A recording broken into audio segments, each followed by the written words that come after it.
All right, ladies and gentlemen, welcome to the XY Perspective. I'm the host and founder, Marcus Bradley, and welcome to the start of year 3 for the XY Perspective. We are going to start this year off with a bang, one of our most difficult shows that we always do. It's called Letters to Our Fathers. We're going to talk about a father-son dynamic for a little while. Of course, the panel members, Tony Simmons, Andre Williams, they're here as usual. They've been ride or die from the start, and I appreciate that.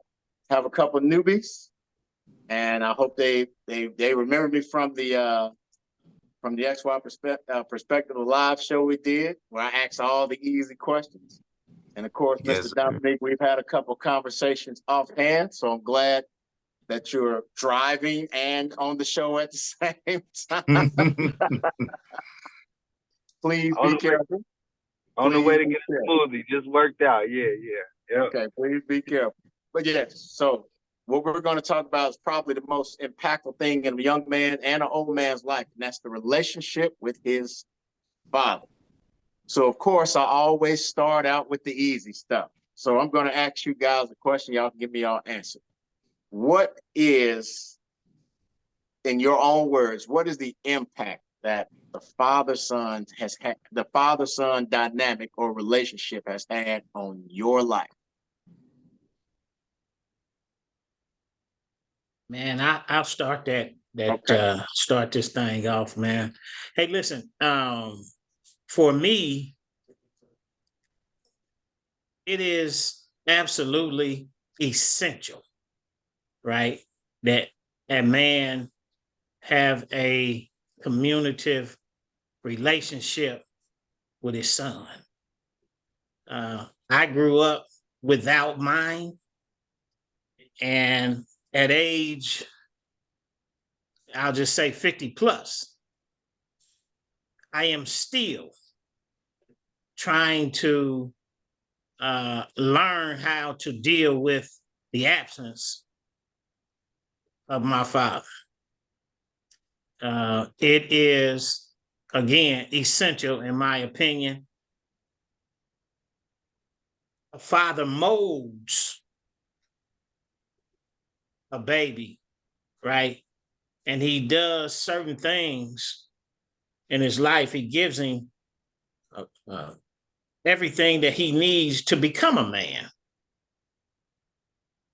And if you are without that, you are not, in my opinion, I'm not being disrespectful, but you are not whole without that. That's my opinion. Nice. Yes, sir. Well, I'll take it. I agree with you. I believe a father is very essential, especially in a young man's life. With growing up with mine, we didn't have that father and son bond at the beginning, but my father was always a great provider. He was there in the house. So I can't say I don't know how it was to be without my father, but it was like not being there at the same time because we didn't have a bond like that. That father that goes and teach you things so I believe it's very essential in a young man's life because, I needed him at some times and it wasn't there, but I had to be strong. Like as a man, I felt like I had to be strong, but I now understand every role that happens, it made me who I am today. So I believe it's very important for a father to be in your life.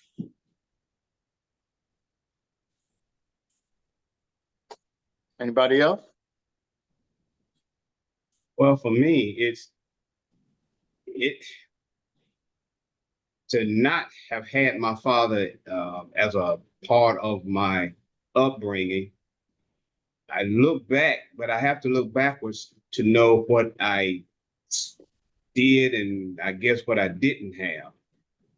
What I did have was that support mechanism, especially that cornerstone of my grandfather and my uncles, and what we call first cousins, but they were all men.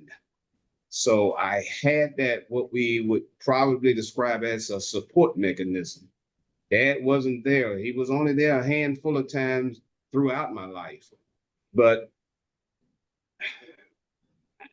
as I look back and some of the things that have been shared with me from others who knew my father better than I did, especially family members who did, it had to be God moving me in a way that where my life was not overly affected by my dad not being there, because the other pieces, if you look at it from a puzzle standpoint, the other pieces of the puzzle were there for me.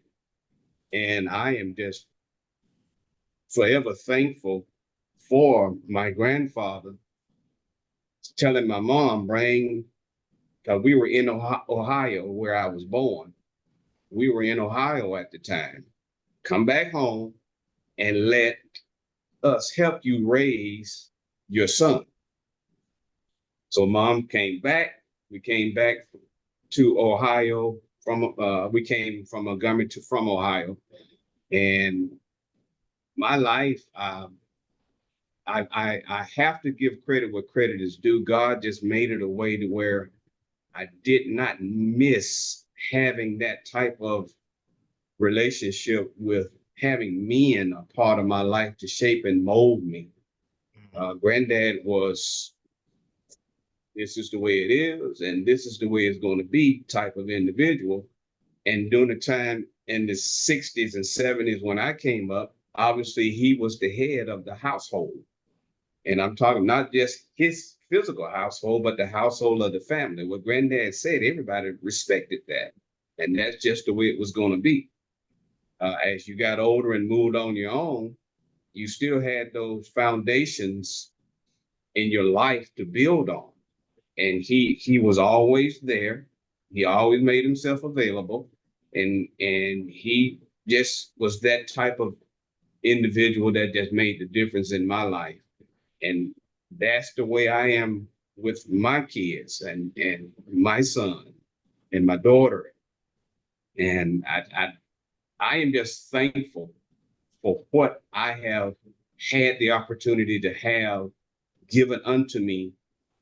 And I take it very seriously, giving it back down to the next generation. And I wouldn't trade it for anything in the world. And I don't want to get long-winded with this, but it is essential to have that type of structure from a male standpoint in a man's life. You're not going to be the same without it. It's just no way around it. And we should not neglect that. No matter where in life you get it, and do your best to absorb it and to be willing to give it back, because the kids coming under us, it's essential that they get it, and be honest with them and be real about it. Whatever your personality is, know how to share it, because it means a lot to them. And if I can double back, Mark, real quick, it is why the enemy, right, has done what he has done as far as trying to take the male out of the Black family's household. So by design, I guess everybody else knows, right, how important it is too for that to take place, which is, hey, listen, I'm trying to save something, but y'all know what I'm saying, man. You know where I'm going. All right. Yeah, That's right. If I'm sorry, go ahead, Mr. Neat. You want, I saw you. Yeah, I believe it's very important how the father and the life of the son and around the home. You know, my dad been in my life my whole life, so but I guess I kind of took it for granted because he always been there. So you don't realize how effective it is when you always got somebody around. Until I got older and realized, like, you know, some of the things that he did that were great things. I found myself doing it with my kids, and some of the talks, and we big, like my dad was real big on my last name. Like, so he like, you a Griffin, boy, you gonna make it through anything. You can get through anything. Like, just instilling that in me. And I'm like that with my kids. Like you see it on my shirt now. Like Yes, we sir. really stand on that. My sisters is even like that. Like when we talk, we be like, we G's. Like, you know, like I had G hat, everything. So it's really like it's really effective. Like, and sometimes you don't even realize it until you become a father or you catch yourself saying things that was instilled in you as a kid on to your, you know what I'm saying, your kids. Like, and to touch on what Andrew said, it is true about how like fathers are trying to be taken out of the household because like if you think about it when it comes to like the system, because I come from like the system, like food stamps and stuff like that. They don't want no father around. Automatically put them on child support. If you take them off child support, the benefits is snatched. So that I already tell you right there, you know what I'm saying?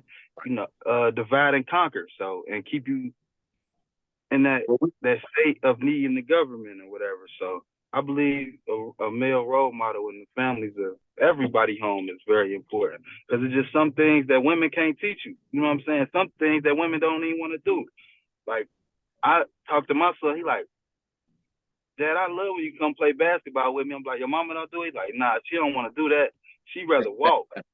You know what I'm saying? So that's major right there, just in that sense. Like, you know what I'm saying? So Well, we can't. We could, but we can't get into spiritual warfare. That's a whole another talk. We got to have that one next time. We could probably do that next talk.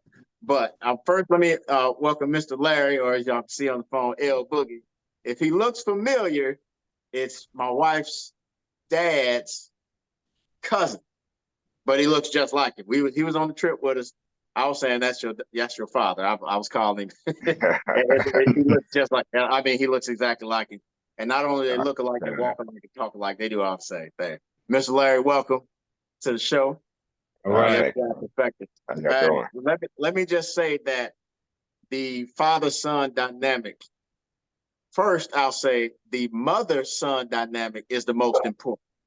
I think every son needs that connection. Like for some, it's imperative that you have that mother, because that's not your first girlfriend. That's where you learn how to protect and provide from. Right? But you learn different dynamics on that side from your mom. The most impactful relationship is the one with your father. And as we've all sat and said, we all think because of our own experiences that the relationship with our fathers have impacted us in such a way that our lives would be totally different. If we grew up without them, how would it have been with him then? If we grew up with him, how would it have been without him? I like to I liken it to if he was there with you, you got to take the superhighway. You was in the fast lane, you zooming. You're gonna get to where it is because you got somebody else driving you and you're good. If he's not there, it's more like you had to take the feeder roads or the back roads and get there.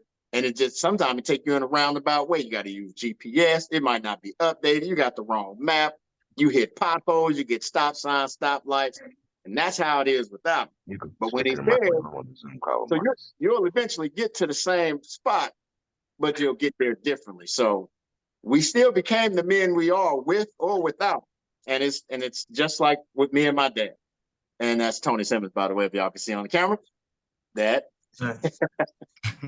we weren't the closest coming up, but I turned out, and everybody tells me all the time, just like it. Man, you look just like your dad. You talk just like your dad. You walk just like, and so much. So I'm like, well, who else am I supposed to be like? You know, what else am I supposed to do? But even growing up without him in those developmental years, I still turned out just like him. That's how impactful the relationship with your father is. So my next question to everybody is, why isn't that father-son dynamic celebrated as much as we talked about?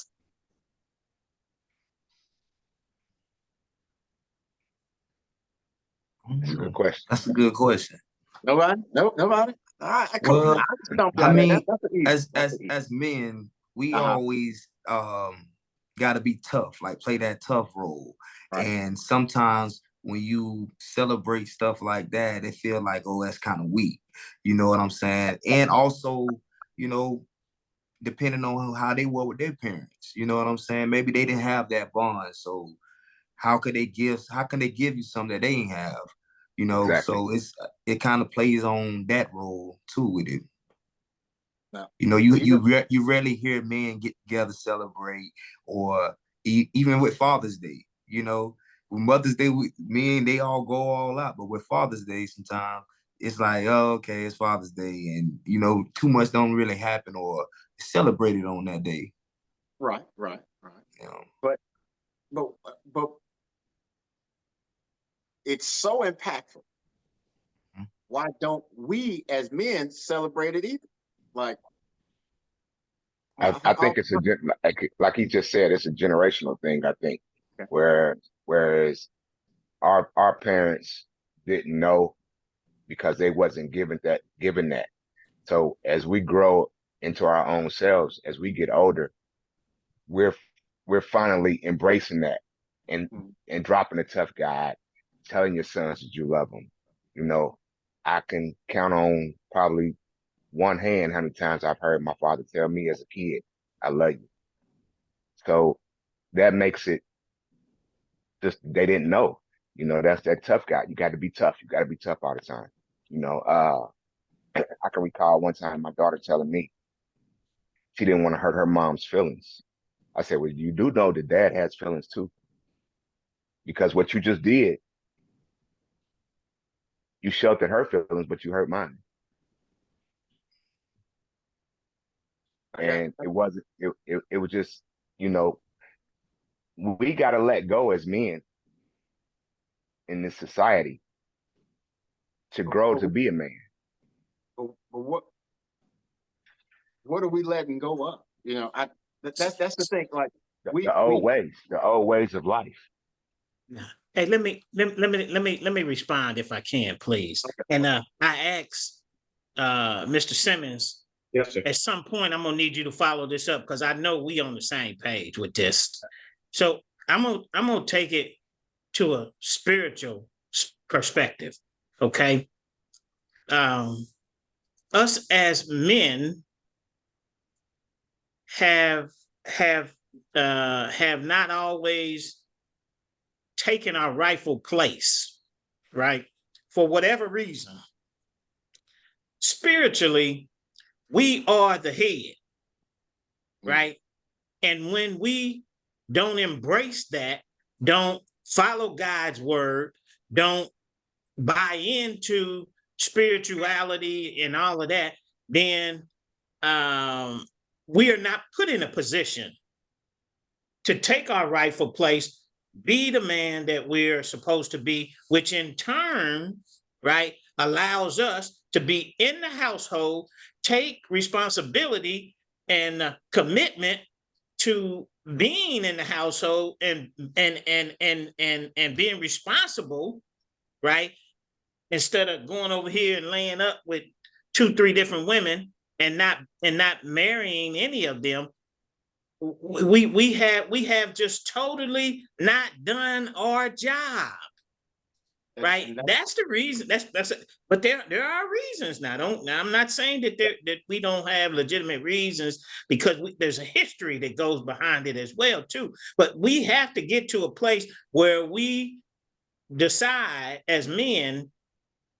First of all, we gonna follow God's word, right? When you do that, then you take responsibility. You command your household, right? You're with the same woman. You marry that woman. Y'all have kids. You do things in God's realm of how a family is supposed to be structured, right?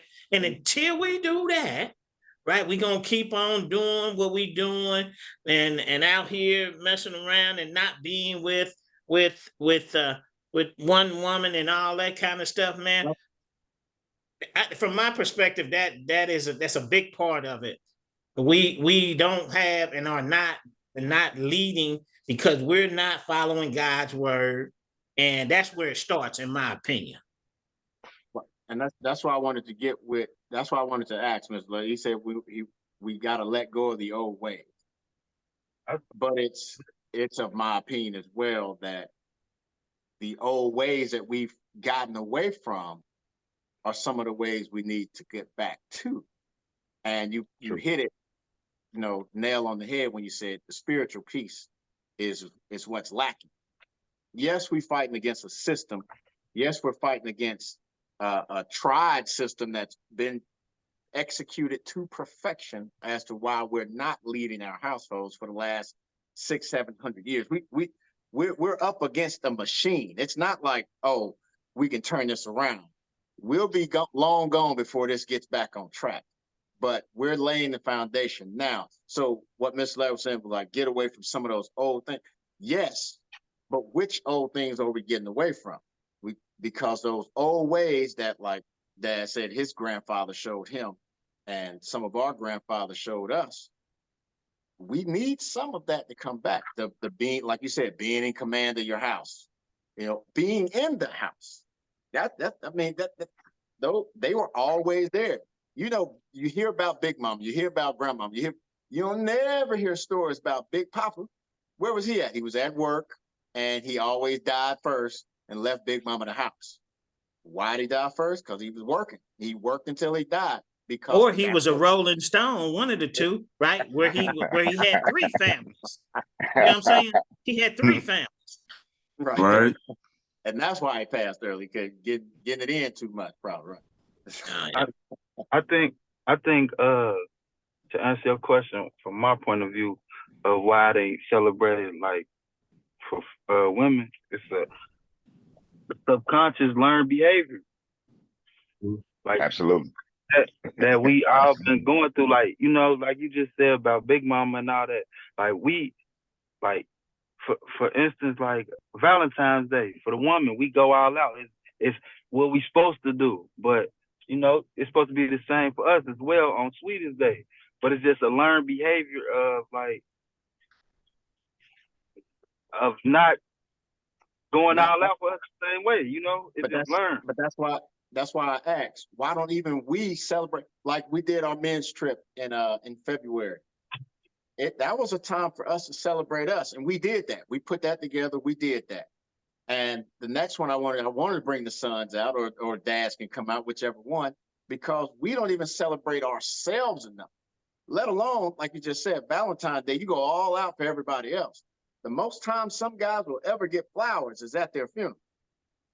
And none of us are going to say, man, I don't never get no flowers.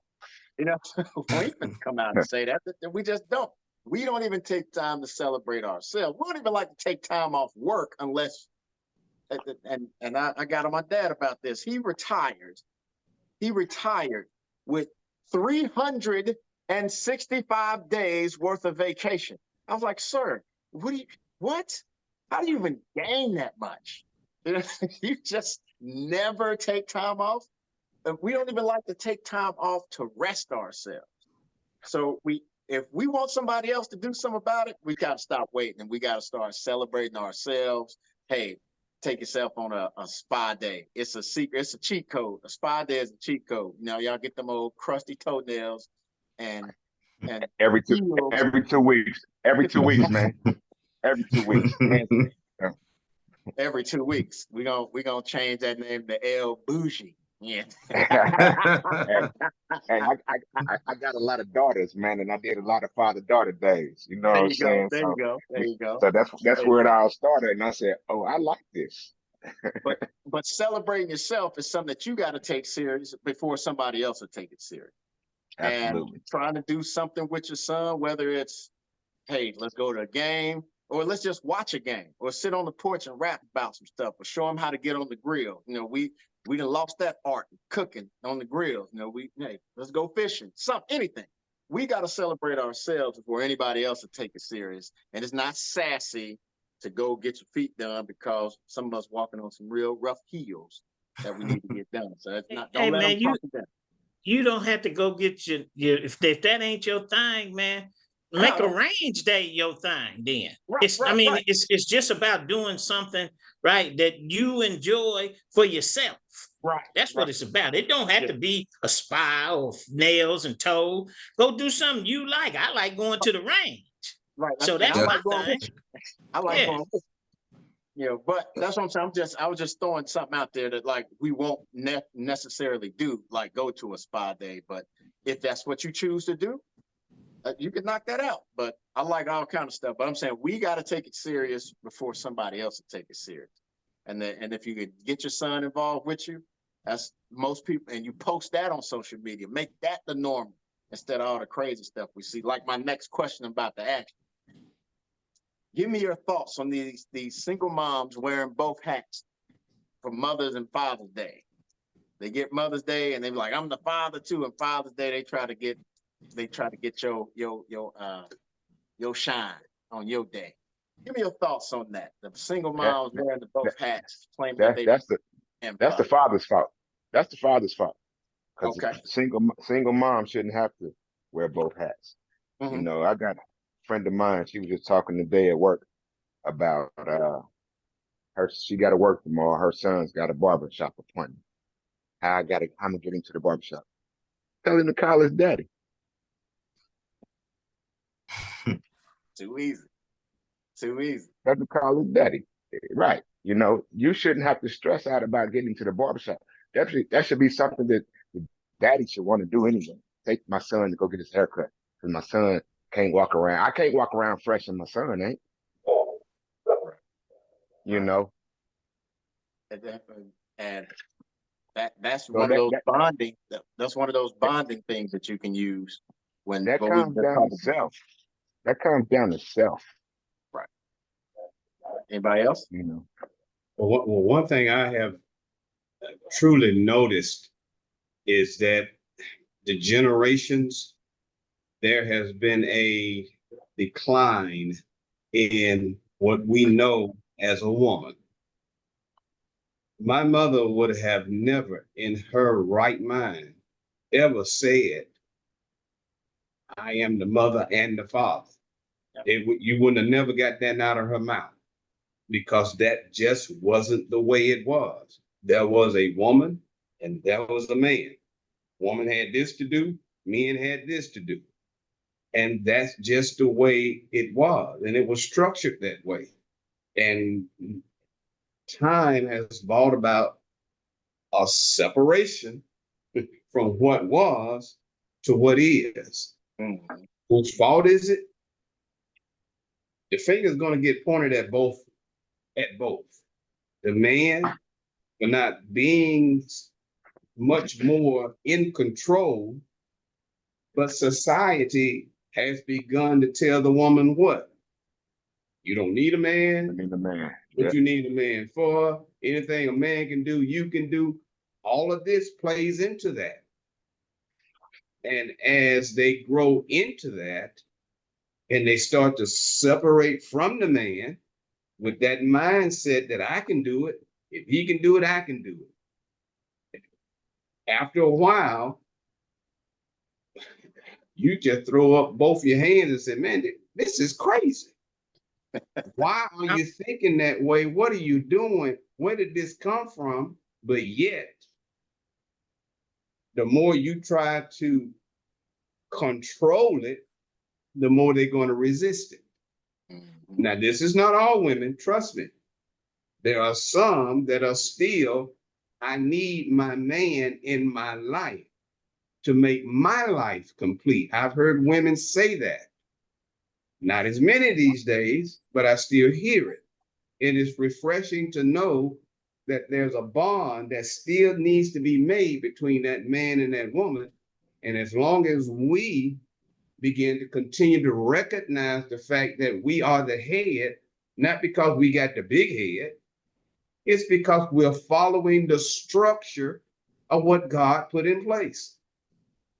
It was made that way for a reason. And that is that. Hey, listen, it is nobody's fault but ours. Nobody's fault but ours. And I'm gonna tell you why I say that. Because we as men, right? And I'm not different than anybody else, okay? But we as men have to decide that we're gonna stop being these playboys or whatever they call them now, where you sleeping around with everybody, right? 5, 6 different women at a time, right? And thinking that's cool.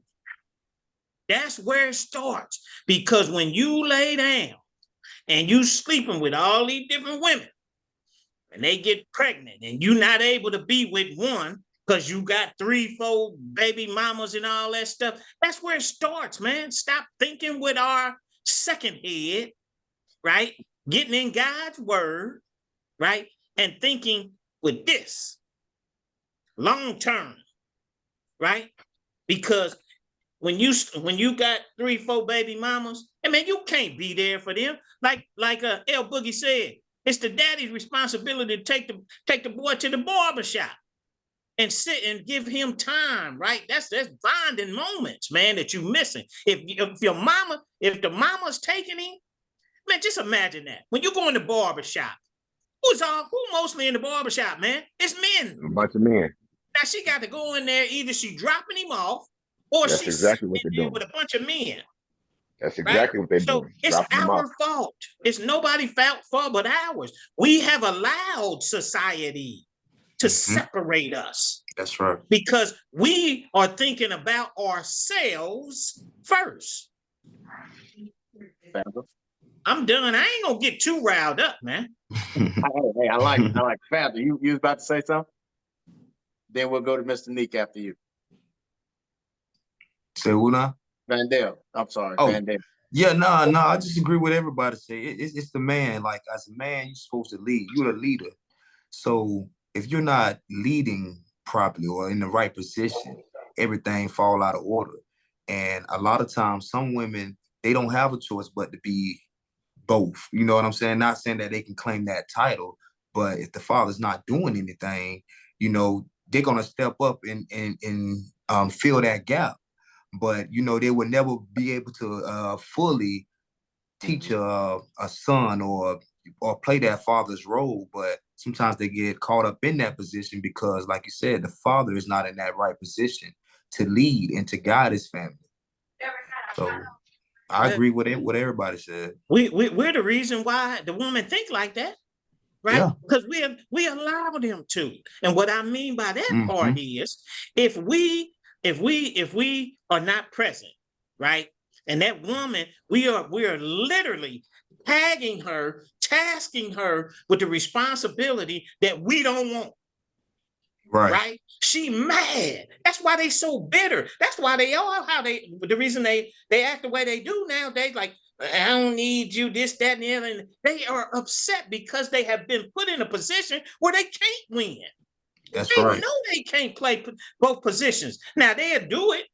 They'll say it, right? But that's bitterness speaking, right? That's all that is. They know good and well they can't do everything that the dad can do or supposed to do, but they will try, right? They will try, but we put them in a position to have to do it, right? Because if we stay, if I lay down with this woman here and I say, okay, you pregnant, I'm gonna do my manly duty, I'm gonna marry you and I'm gonna be with you, I'm gonna make a commitment to you, right? And I know if people say, well, you shouldn't marry nobody because of the child. Well, hey, listen, nobody tell you to lay down with him. You didn't vote it up before you decide to lay down with it. So now you got to do your manly duty, and that is take care of your family, because no matter what, right? If you're not there, that don't take away. That's still your family, whether you like it or not. Can I ask a question? Man, yeah, I'm sorry. Do we have any men on this call that were single fathers? I was. That's why I'm asking. So I wouldn't say for a short period of time, like a year.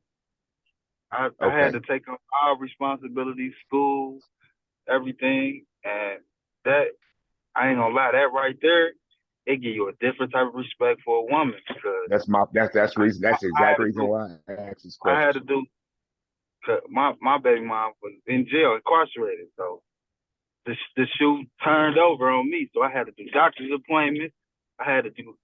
One had to go to daycare, another one had to go to school across town. But I did have help with my family. I got a good, strong support system. My sisters, mom, father, all help. But when you got to handle all the responsibilities by yourself, it'll make you have a different respect for a woman, especially a single woman. You kind of understand, and people won't understand it till you in them situations yourself. So yeah. So what you just said goes back to what Mr. Bradley said earlier. That makes them bitter because they're doing everything. And as a single father myself, raising my son, then I understood. Because now I got to make sure he's doing his homework, getting to bed, getting fed every night, making sure that everything was being taken care of and giving him that. I can recall one time it was Mother's Day, and to go back to what we were talking about earlier with Mother's Day, Father's Day. I had to work. So I called my mom up. He was with my mom because I'm at work, and I had him meet me for breakfast on my lunch break. And the lady came out and was talking, and she said, Happy Mother's Day for my mom and everything. And then she brought a card out at the restaurant. And my son turned, he said, I need another one. My dad's my mom too. So that's part of doing it all. So as men, you got to get men to step up to play their role. That way, then it's a 50-50 split, however you want to look at it, 100-100 split. You throw the numbers out there how you like it. But you got to do your part as a man to raise another man. And you don't want another unproductive man in this world. So as men, we got to do our part to make sure that our sons are productive citizens.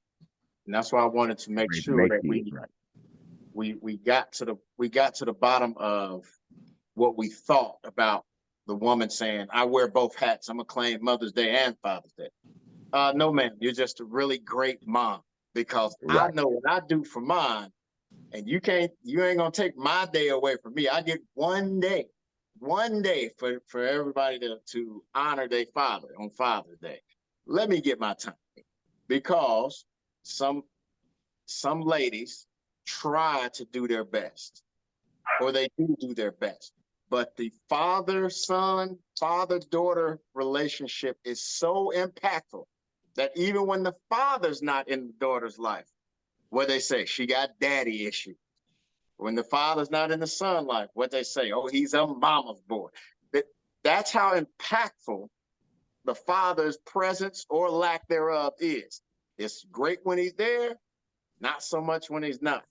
And the only person that can heal the child, no matter how old they are, is the father. And I know my Uncle Dre talked about it the last time we had this show, and he didn't write his letter then. And guess what? He didn't write his letter again. But his father's relationship with him is that impactful to where he, like you said, mid-50s, and it still messes with. Can you imagine growing up carrying that burden your whole life for 50 years? That's what we're working up against. And some of it's self-inflicted. Some of it, we're just some bad dads. We're just not good dads. Some of us. And if you can't admit that, then you need work. But if you can admit it and you do the work, some of us are great dads. We're there all the time. We do all the doctor's appointments. And when it's your turn to shine, like it is on Father's Day, don't let nobody, even if they're a single mom doing the most wonderful job in the world, ma'am, you got your day. And like Vandale said, they got Mother, they got Valentine's Day, they got all them other days. Leave my day alone. And I don't want to cook on Father's Day either. And I don't want no ties. And I don't want to drill. I probably already got one of them. Put some thought into it too. We hardly ever get told thank you for like paying the mortgage every single month. Never get told thank you, right? You mostly hear him say, I can't wait till I get out of here because he's too strict. Well, okay. Okay, we can do that. Nobody ever says thank you for all the groceries. The hot water, the lights, the car payment, the car insurance, the flat tires, all this stuff. Nope. We need our time And I'm against the lady saying I'm the father too. No, I'm a father. You're a really great mom. You need to go find your kid's father so they can honor him because he's the only one. If he left the hole, he's the only one that can fill it. Right. And I don't know, like the guys that didn't have dad every day. And even if dad isn't here, he's still the only guy that can make you whole. Whether you want to talk to him or not, that's the only guy that can make it right. So I'm glad everybody answered that as honestly as they did. Uncle Dre, I know you're ready. I know you want to fire it, but you got woosah real quick. You got woosah real quick. But hey, gentlemen, I want you guys to address the male father image on TV as you remember it then and how it's currently shown now. The male father in black male father image on TV and in movies. Oh, Bill Cosby was the greatest. Bill Cosby was the greatest. The Huxtables, you know. Do I agree with that one? The greatest? He was really good, but I don't know about the great. Name another one. I can't really. I can't. That was all we had. That was all we had on TV. We had what's Uncle Phil. I'm about to say Uncle Phil, but From Fresh Yeah. what's Prince. the other guy? The cop. Family Matters. What's his name? Carl. I don't think they Man, I'm had gonna give nothing on y'all Bill, good man. times, man. Quit playing Good with me, man. James, What- y'all James playing. was old He, school. You right. hey, man, I agree with you on that. had 2-3 jobs. He I he agree he with you made on that. ends meet, right?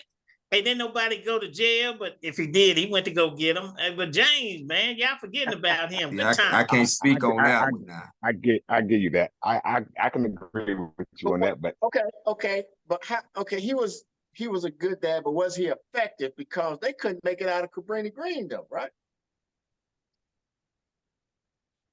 true that too. Yeah. Huh?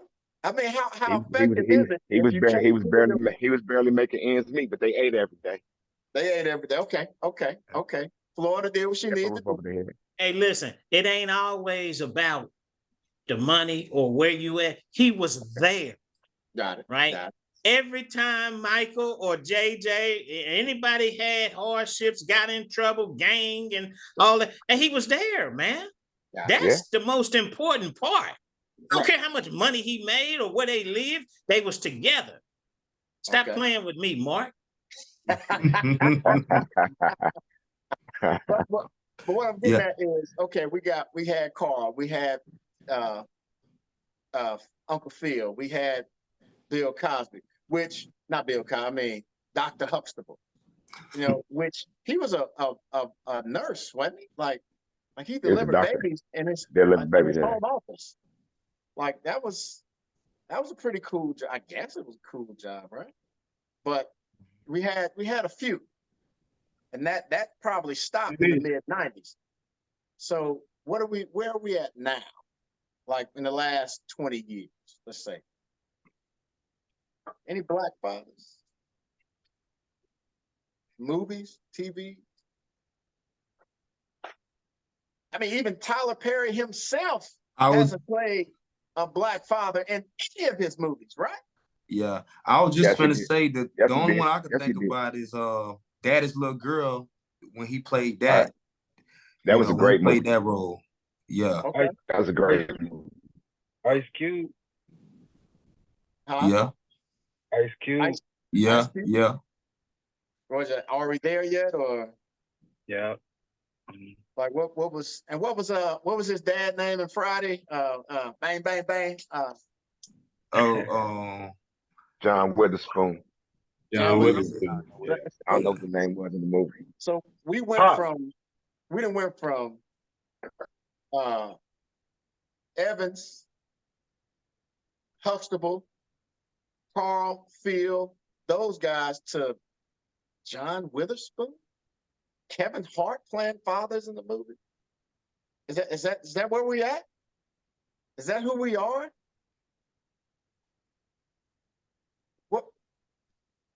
What do we do? What I don't. We can only play the hand we dealt.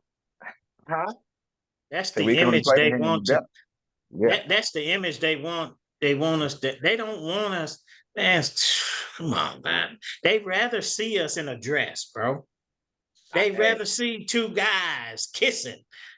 Right. and I mean, that's where we at. You know it. Yeah. That's where we at now. That's what they promoting. They pushing that on you nowadays. Right? Yeah. right.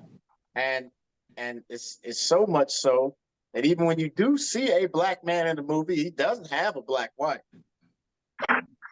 He Yeah. it should be any other race except black. And if it Well, is, what it'll be a Mark, whole bunch of toxicity and fussing and just silly clown mess. we It's had never the same what it be. conversation on the boat. Say again? Marcus, we had the same. I said, Marcus, we had the same exact conversation on the boat. Yeah, we did. I mean, We did. look at our professional athletes. They go Yep. make all these millions of dollars and Mm. go right back and get a white woman. Mm. Get But the money right back to the white man. those are the women that invested in them when they was dusty, though. When they didn't have no car, they let them drive their car. When they had no money, they gave them money to go eat a sandwich. Then so when they signed that contract, they remember who let them drive their car, and then they go stay with them. The sister Yeah. wants the finished product. They say they want you when you finished already. They ain't gonna build with you.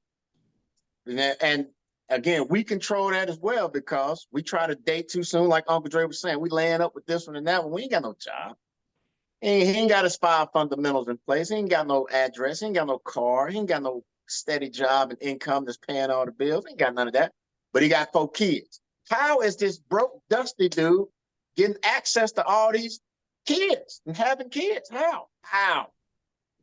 Here we are working hard, get looked over all the time. But this, just because he's tall, sleep on his mama couch, he got 3 kids, can't take care of none of them, right? What? think that- Who we hear I think about? Russell Wilson? I Sorry, think go that ahead. I think that come with availability. The broke dude ain't gotta go get that money. He available. He available. So he get more time. So that's why he able to, you know what I'm saying, keep having all them kids, even though he can't take care of them. Like he more available. He ain't gotta go. He ain't got them responsibilities that a So- man should have to go get the money and don't got the time to be just having sex all day. That's why he get treated like more of a king than a real king should. So let me link that back real quick to why you have to be available in your daughter's life, so she don't go around picking this deadbeat.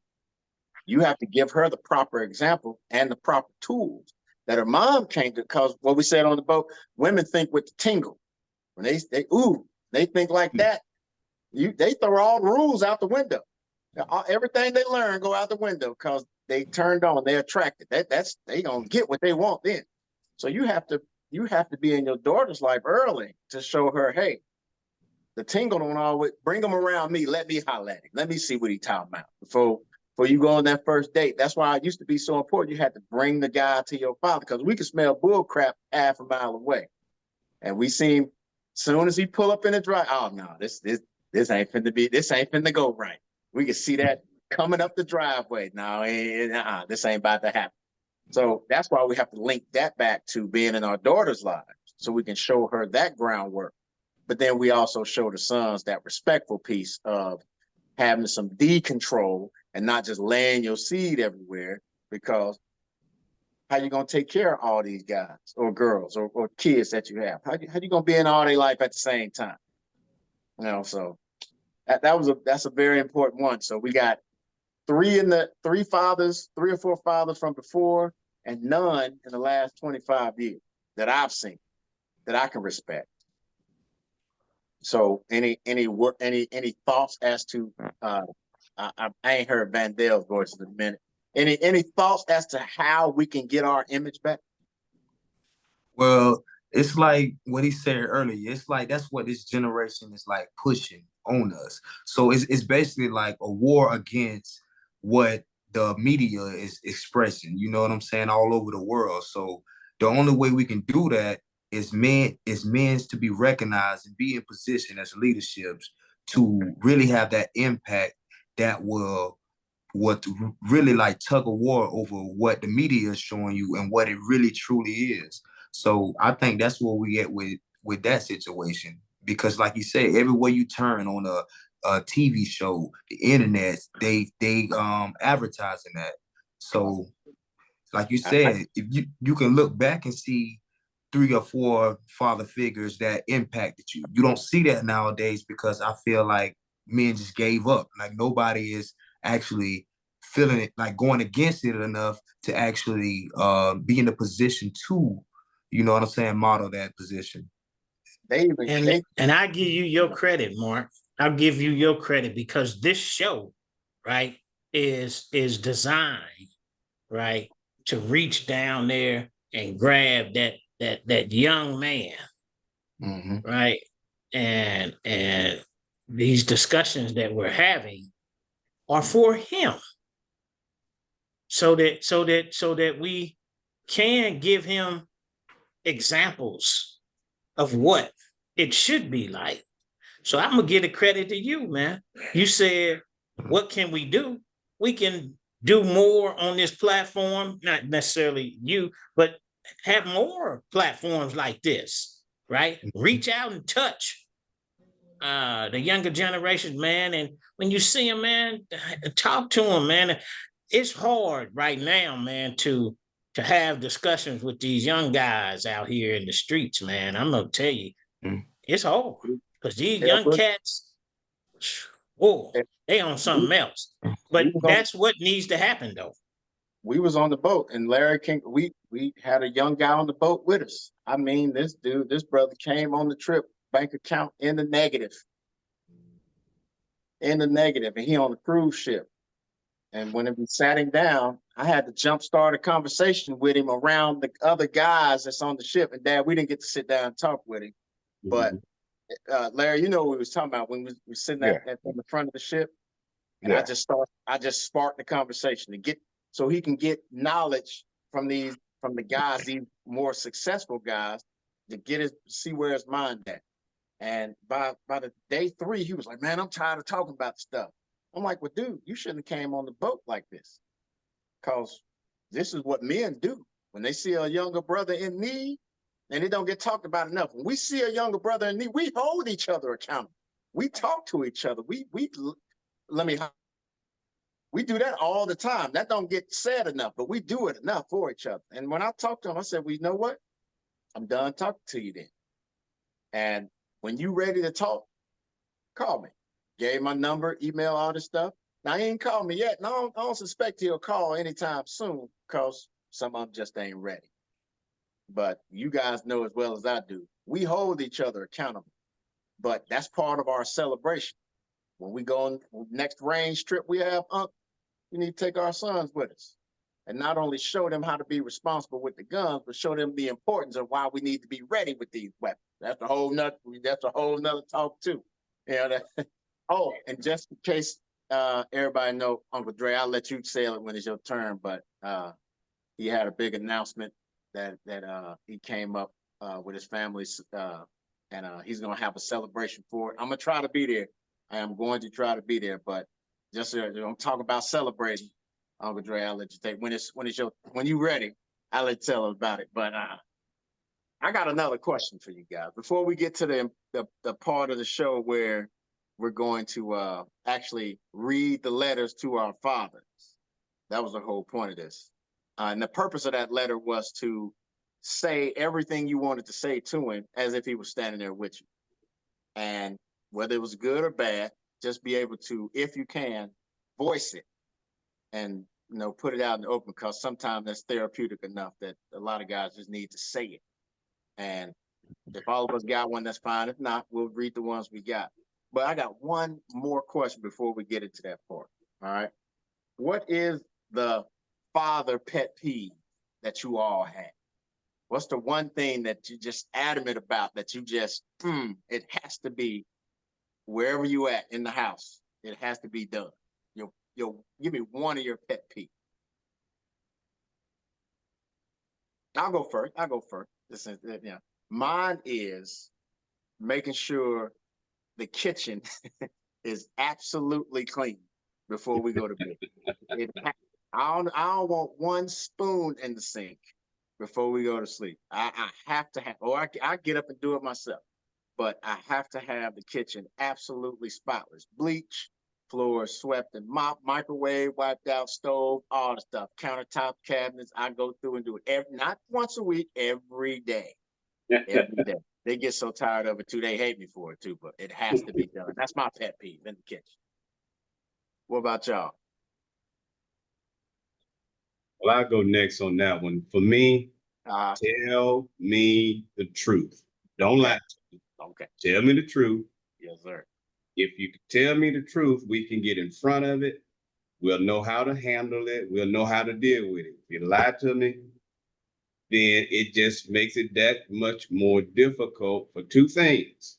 We won't be able to have a relationship to be able to trust each other, and it creates a distance between us.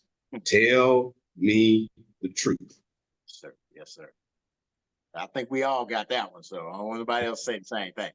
Yeah, and I think mine has to be just communication overall. My son, and I'm not just talking about my son, but as an example, my son calls me every morning on his way to work. He called me, man, we take that 15, 20 minutes that he has to drive. And we just chatted up, man. He tells me what he might have went through on his job the day before. I tell him what I might have on my mind. My girls, I have two daughters. They are constantly in communication with us, and even if it's not me, then we need to hear from you regularly. Right. Right. My kids are adults, but I'm big on the communication thing. What you got going on in your life? What's happening with y'all this weekend? Your family, because they have families. So it's the communication for me. That's the biggest thing. I don't want to go more than, if I ain't heard from you in 2 days, oh, you finna get a phone call and I'm gonna let you know, hey, I ain't heard from you. What's going on? Where you been? I'm serious, man. 2 days, that's it. If it's more than 2 days, oh, we got problems. Cause you ain't keeping in touch with the family.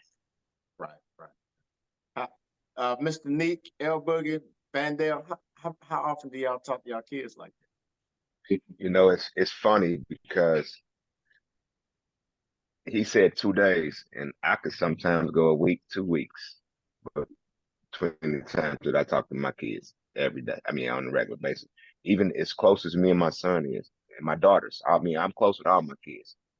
I got 6 girls and 1 boy, and you know, like my birthday was Sunday, and one of my daughters came over Monday, and she said, "Daddy, I'm sorry, I'm a bad daughter. I didn't call you and tell you happy birthday yesterday.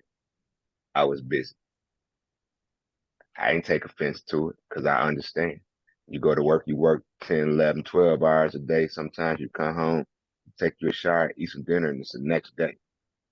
So I don't really get into when was the last time I talked to you or anything like that. You know, you don't have to call me every day. I don't call you every day. But once they know that I'm here for you and you here for me, we good.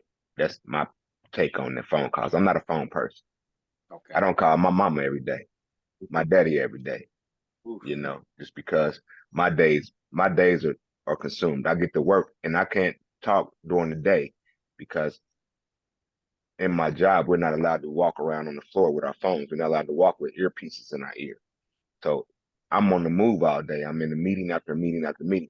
I send my wife the voicemail probably 5, 6 times a day because I can't talk to you right now. Hey. You know, yeah, hey, and if it's an emergency, text me.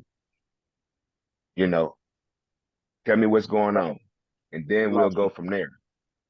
But I can't just be on my phone like that. You know, this time of evening, my day has calmed down. I had just walked in the house when I got the Zoom, and I'm sitting in my garage because, and now this gives me time to straighten some things up in my garage because I'm sitting out in the garage. That's why you might see me moving around quite a bit. I see you work. I see you work. Yeah, What so about I'm straightening things up. So the phone call is not a big deal to me. I mean, and but it's a great thing for you. And I mean, it's a great thing for everybody to say, hey, I ain't heard from you in 2 days. My daughter said to me one time, Daddy, I ain't talked to you in 10 days. Did you even think to call and say, I ain't heard from Brittany? oh, oh, I, oh, oh, I boy. wasn't on your Oh, mind. boy. I wasn't on your mind. You was. You are always. But I just ain't caught. I ain't called you. Nick, Nick, Daddy dropped Vandale. the ball. I don't have any kids. Okay, okay. So, okay. Well, so With me, oh, go ahead. without having kids, now, how does a conversation like this flow through does it have you gravitate towards your father and like talk about him, or does it put into your mind like some of the examples that we given, what you will do or how it's going to help you make a decision moving forward as to when and where and how many kids and all these things you're going to have? Like I could relate to both because really growing up, man, I've been raising kids. Like, I'm the first out of nine. And you know, even my cousins, even other people's children I have watched and raised, helped raise. So I can kind of relate to the things that you're saying. And so I guess on both sides, that the information of what we discussing, I gravitate to both sides of the fence, so I just thank God, man, for the space I'm in right now. You know, my wife, we in 2020 we went through something tragic. She was pregnant with my first child, and we went under a total hysterectomy. So, um, but like I said, man, it was tough then. But I thank God for the space I am now, because God told me that I'm gonna be fathers of nations. So I don't, everything was meant to happen. So I just thank God for the space I am now. Okay, I thank you for sharing that. That's hard. And I thank you for sharing that. Oof, Oh that's yeah, that's that's some heavy duty right there. yeah, Yeah. So I thank you and, for sharing that, and and I'm grateful it's for you just for being here with that. I know God got a bigger purpose and plan for it. So, and he let me know that, coming from a family of 9 kids, that was something that was always on my heart, but I trust God, man. Amen. So, Mr. Neep, I'm sorry I cut you off early, but you said you had I was asking about how often you talk to the kids. So I got two that stay in Georgia, Uh-huh. but so I gotta talk to them on the phone. So I talk to them like maybe like twice to 3 times a week, maybe. Sometimes it can be a couple days. So it just varies with them. But I try not to let the distance, what I'm saying, take away the relationship with them. I try to let them know that I'm still here no matter, what I'm saying, even though we 500 miles away. But I have another son up here that's in Cincinnati, and the longest I probably do go without talking to him is 2 days because I'm real active in his life, like get him to school, pick him up, stuff like that. Like I had him last night, spent the night with me, and since I ain't got no Wi-Fi right now, he wanted to stay over at his grandma's house tonight, or I would have had if he'd have been in the car with me right now. So, So I'll touch on all that for us. The biggest thing, and we've all said it already, that the kids need from us as fathers is time. It don't matter if you spend $1,000 every time you show up or nothing, but you show up. And if you can't show up, you do need to call. I mean, we look at us now. We're in 6 different locations, but we all here together. This could very easily be all us and our kids talking. we got to do this. We got to get a time. We can't make excuses. I got to do better with mine. They're grown too, but we try twice a week. I got to call mom more. The 2 or 3 times a week that I talk to her, I got to up that too. And I just called her this morning, just check, hey mom, and it took 2 minutes. It took 2, but it meant the world too. She's like, oh, thank you, baby. And I'm at work grinning and stuff because I need it too sometimes. I'm like, okay, mom, I gotta go now. Right. But it took 2 minutes. It took 2 minutes, and that's the most important. That's one of the more important things that we got to remember. They don't want our money all the time. They don't want the nice cars and clothes. They want you to be there. And even if you can't play basketball, go to the park and just play horse. Throw the ball up there. Let them win. Even if let them win. They want to have that stories, that time. Remember we went to here and da da da da da.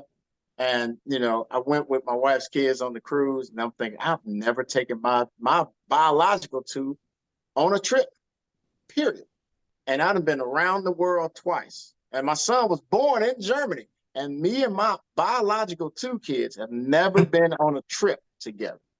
We've been places, but we ain't never been on like a vacation together. And my daughter will be 27 next year, and I'm ashamed of myself for saying that out loud because I've helped to raise other people's kids, and I've been a stepdad. I'm a stepdad now.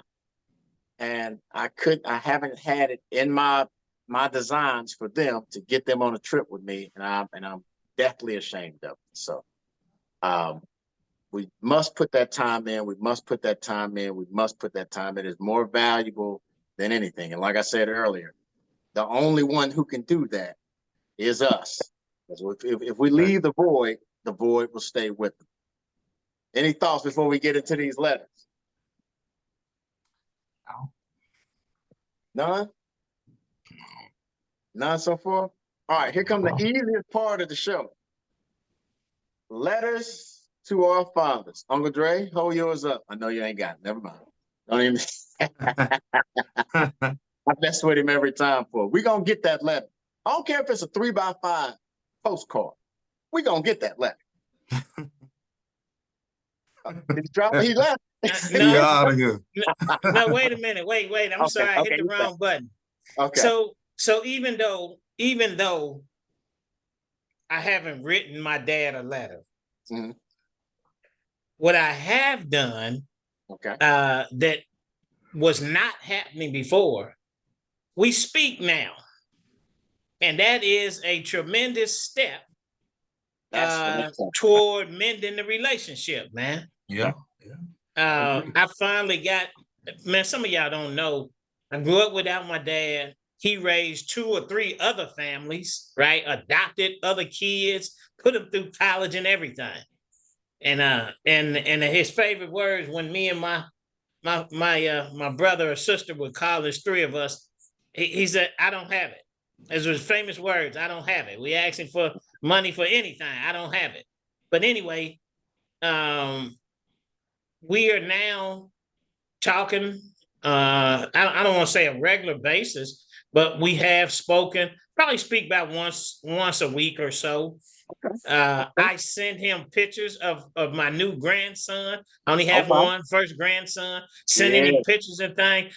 So Mark, you guys know, and Mr. Simmons, y'all know where I was at, right? Compared to, it's a huge step from where we used to be. He would call, for those of you who don't know, he would call me sometimes, and I'd look at the phone and see it's him, don't even answer. Just let it go straight to voicemail because I didn't know what to say to a stranger. Right? It's hard having a conversation with a stranger, man. Yeah. And that's what he was to me. And I have learned that none of the reasons why he wasn't there matters anymore. There you go. And I have just embraced the fact that, it's catch my dad, and that's all that matters. He's getting older. I know where his head is because I'm getting older, right? He trying to make a right. He's trying to make a wrong right, and I've decided to let him or help him in that matter. So There it is, man. Mine's Hey, all out. It's all that, out that, there. So, and I'm that's a happy. fact. And by the way, I'm gonna say this too. When I finally let go, because there was anger, there was this. I was upset. It was all kind of stuff, man, that held me back from being the best me, and it was directly tied into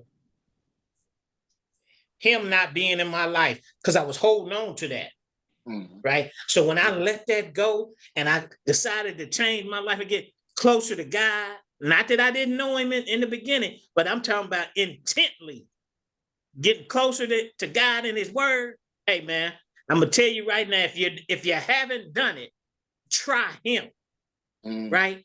Try him, and I guarantee your life will change forever. You better tell him, Mr. Simmons. You better Amen. tell him. Hey, Amen. you can't Amen beat to him, that. man. You can't beat him. I'm 55. I'm telling you now, you young, the best thing you could do in your life is get closer to God because he will take care of everything else. You will no longer have to wander this earth on what your intentions, what your future holds. You won't be wondering what your life is supposed to be. You don't know what you're supposed to be doing in life. Seek God. Diligently seek him and watch him work that thing out, man. Watch it. I Witness ain't that. telling you what I think. I'm telling you what I know, man. Yes, sir. Yes, sir. Yes, sir. And if I'm sorry, go ahead, Vandale. You was about to say something? No, I just agreeing with him. I say I'm a witness to that, man. I let go and let God, man. And my life changed dramatically, man. And I love this space that I am walking with God, man.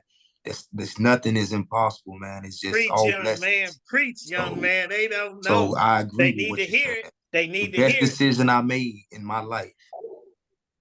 I, I, if y'all have the opportunity, go to the YouTube page and you can watch these shows with Uncle Dre from year one to now, and you can see the transformation in the show, and you could hear the fire simmering inside. Anytime we said Dad, he was. Now the chill, the peace is there, and you can see it evolve on these shows. He wouldn't even talk on the first. He wouldn't say anything. Now, as you can see, it's developed, and that is how impactful it is. Just freeing up enough energy where he can be the best version of himself. That's how strong the connection was, even though the dad wasn't there. It was so strong, it kept him from doing what he needed to do for himself. And then once dad got it in his head, hey, I'm gonna make maybe he's getting old, he's getting sick or whatever. Once dad started coming back around and saying something, things started to change. And I can directly relate to that because I was 35. I was 35. I'll be 46 this year. I was in my 30s before me and my dad got back real close, and it was hit and miss for 20 years. And I was still that little boy waiting for my dad to come pick me up. I was stuck. I existed there. That's who I was until he came. And I tried to initiate over and over and over. I was a child. It wasn't for me to do it, it was for him. And I allowed myself to stick around and be the child until he did. And then once he did, it's like we never missed a day. And if you didn't know it, you heard us talking together, you wouldn't know that I didn't grow up, intimately with my dad. It wasn't until like the last 10 years. So I can directly relate to that, Uncle Dre. I do. And it is life changing. And it did change once I got myself rebaptized. And as an adult, not as a child, your mama make you, I went and did it myself. And I knew the reasons why I did it. And then my spirituality started to grow. Once that grew, dad came back around. So I had to get myself back right for me first. And then I was able to accept, my dad back into my life and when he came around. And it didn't happen until that moment. So I'm sorry, go ahead. Anybody? Do we have anybody that wrote their letter? Yeah, I got did. one. You did? Yeah. Okay, we're gonna let you hear yours, but I'm gonna read mine first. But I Okay. want y'all to keep in mind, this is a letter to my dad as an adult, and it was about coming up. Now, I want you all to realize too, if you have sons, what would your son's letter be like to you? Just think about it that way. So I'm not gonna bash my dad because I got my son's letter here too. He wrote one to me. So I keep it with me. And he read it on the show, I think last year. He read it on the show, and that's his truth. So I have to do what I have to do to get his truth to match up with what I know is true. So how he feels about me matches up with how I feel about him and all. It's a job. So as I read this letter to my dad, I have to keep in mind my son wrote me a letter too, and I got work to do as well. So without further ado, my letter to my father, I titled it My Father and I. Dear Dad, it took me a very long time to write this letter, almost 44 years to the day. And this was probably the hardest thing I've ever had to write. Not because of anger or anything negative, just the sheer amount of emotion that overcame me every time I started to write. So without further delay, here's my letter to you. As with most kids in my similar situation, we started rocky. And by rocky, I mean there wasn't a lot of interaction between us. I did not have a lot of information to go on, so I just went with what I heard about you, which wasn't always the best stuff. As I grew, what I heard created this resentment towards you. I always heard I was so much like you, but then why didn't you want me to be around you if I was so much like you? Now that I'm a man, I understand what that was. That was one person's interpretation of you projected onto me. And now as a grown man, because there's a difference, I understand more that the information I heard was true in a sense. I am a lot like you. But what does that mean? I think like you, I walk like you, I sound like you, our facial expressions are the same, our mannerisms are all the same. And as we have reconnected more these last years, I see that we process thoughts the same. We care about others the same. We protect the same. Most importantly, we love the same. I was going to write this scathing letter to voice out all the hurt and trauma that my childhood caused. I was going to point the finger directly to you. But I'm a healed man. I'm whole and complete. And little do you know, you had a lot to do with it. Not because of what you physically did, but what you gave me genetically. And with coming to learn more about you these last few years and motivating forces that pushed you to make the choices that you made in your life, I totally get it. I am your son, and I'm always proud of that statement. But knowing what I know now and being healed and whole inside, I could be more proud of you. I'm proud of what you have accomplished as a man, what you tried to do for your children, and the legacy you've created with us. I have forgiven you. I have forgiven what once was. I washed away all the negative energy that I once felt, and I've accepted what happened, and it's done. It's our past. It has no impact on our future. We missed a lot of time, and I don't want to miss any more. What's done is done. What's past is past. We have the rest of our lives to make good on the time we have left. We never used to say it, but now we say it all the time. I love you, Dad. I'm proud of you, and I hope things that I've done and the man I've become has made you equally proud of me. Let's look to our shared future and rejoice at all the blessings that will come to us. Being told you just like your daddy is a compliment to me now. A statement I hope my son holds true for me. Here's to us, my dad and I. Love always, your son, Marcus. Love you, son.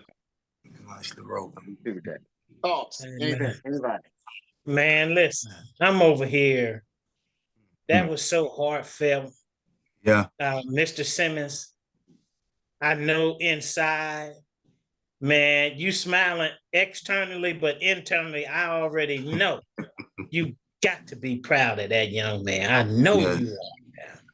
I always tell him that, Man. always. And it Mm. runs deep because, again, of what it means. For me, a legacy to be able to have the opportunity to build something for my family. And it's not ironic, it's genetic that we talk literally the same language about subject matter. It it doesn't matter what subject comes up, we're pretty much on the same parallel. And it's, to me, it's a blessing that God has just been able to put this portion of my life as a part of me. And every day that I wake up, it's something about my family. It just keeps me going. People wonder why I'm still working. It's because there's something I'm working toward, not for me, but for them. And it motivates me. And I, I I don't want the good Lord to take me away from here until he blesses me in a way that I can bless them to have what dad didn't have the opportunity to have and enjoy. I want it for them. That's right. Yes, sir. Beautifully written. Yeah, I love it. It's very honest. You sound like a healed man. You know what I'm saying? So you can hear that in that letter, and like he said, it was very heartfelt, and it takes courage to express that, because like you were saying in the summit, like it's hard for men to express themselves. So when we get to that point where we can be honest with each other with no friction, it's a beautiful thing to see. Mr. Larry, I know you didn't write a letter, but do you want to comment on the on your relationship with your dad before Mr. Vandell reads his letter? My relationship with my dad is, he was in the house, but he was in the, You're breaking up a I little got bit. a brother and a sister. I got a brother and a sister. And a lot of times dad leave the house and me and my brother, Daddy, can we go? Can we go? We trying to hang with him. He said, no, I'll stay here and keep your mama company. No, I'll stay here and keep your mama company. He ran the streets. That's what he did. And as an adult, one time he came by my house. My mom was living with me at the time. And he was trying to get me to go somewhere with him. And I told him, I said, no, I'm going to stay here and keep my mama company.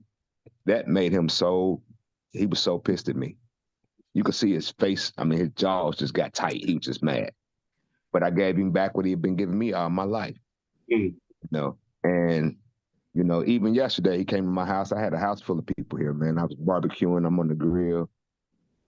And I probably was on the grill about 7.5 hours yesterday. And he came in and, some of my other family members that came in, walked out on the deck where I was at, went to go, go play, go interact with other people. I stopped everybody that came, don't come in my house and don't speak to me. And he walked in yesterday and he did the same exact thing as that some of the others did. And I told him, you are not exempt. Don't come in my house and don't speak to me. Because that's our relationship. It's been very, very rocky for over 30 years. I mean, me and my dad fist fought like two strangers in the streets. Mm. I mean, police come to the house, everything.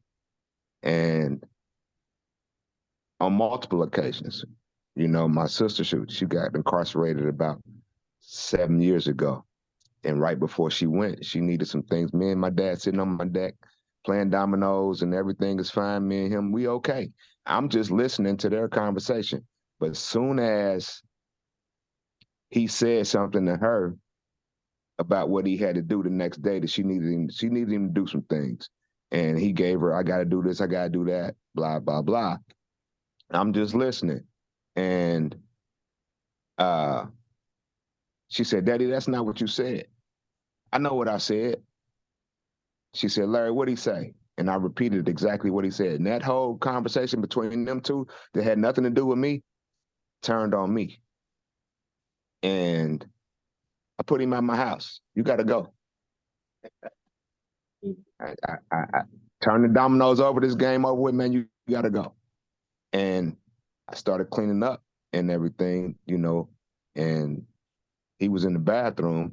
I'm not going to lie, I thought he was gone. But I'm ranting and raving, and he come out the bathroom, he came at me. And my wife stepped between us, and he shoved her across my living room.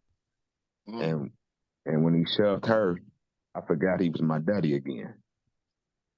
I pushed him and knocked him down, and my mama hollered, and I said, I'm not about, let me help him up. He up in age now. My dad's 73. He up in age. I said, let me help him up. I'm not about to, and when I went to help him up, he punched me in the mouth. And when he punched me, I grabbed him and I forgot that he was my daddy again, but I never swung at him. I just took him down. And when I took him to the floor, that's when I let him go. And we probably went about, that was probably in May, or no, that might have been like September, maybe August, September. And we didn't speak again until December, Christmas Eve of that year. And we got back to speaking again and kind of put it past us, said our apologies or whatever, And then again, over the last year, we had a conversation that included my daughter.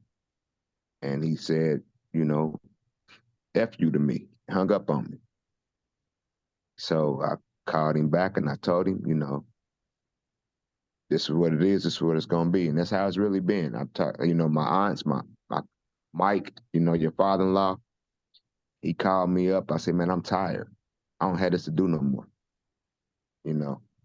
I'm running him back and forth to dialysis and doctor's appointments. He needs a kidney now. And, I told him, take me off all them lists. Had him call my brother and my sister. I'm done. And I'm still cordial when I see him. And, I get it from him all the time. And, I know he on borrowed time. And man, why you don't call me? Call me and check on me. I check on you through my brother and my sister. I know you all right. I'm good. So our relationship is really, really tough on me, on him, even my kids. My son is really, really a family man. Because like I said, I was a single parent, so to speak, and I never missed a visitation with my kids. I never told them I was coming and never showed up. Might be 5 minutes late. Don't crucify me when I'm 5 minutes late because I don't say nothing to you when I'm 5 minutes early. But I never missed a weekend visit with any of my kids. And I just, at a certain point in my life, I decided I'm not going to be like my dad was. I made that vow early on in my early 20s. I'm not going to be the father that he was because I know how I felt and I don't want my kids feeling that way. So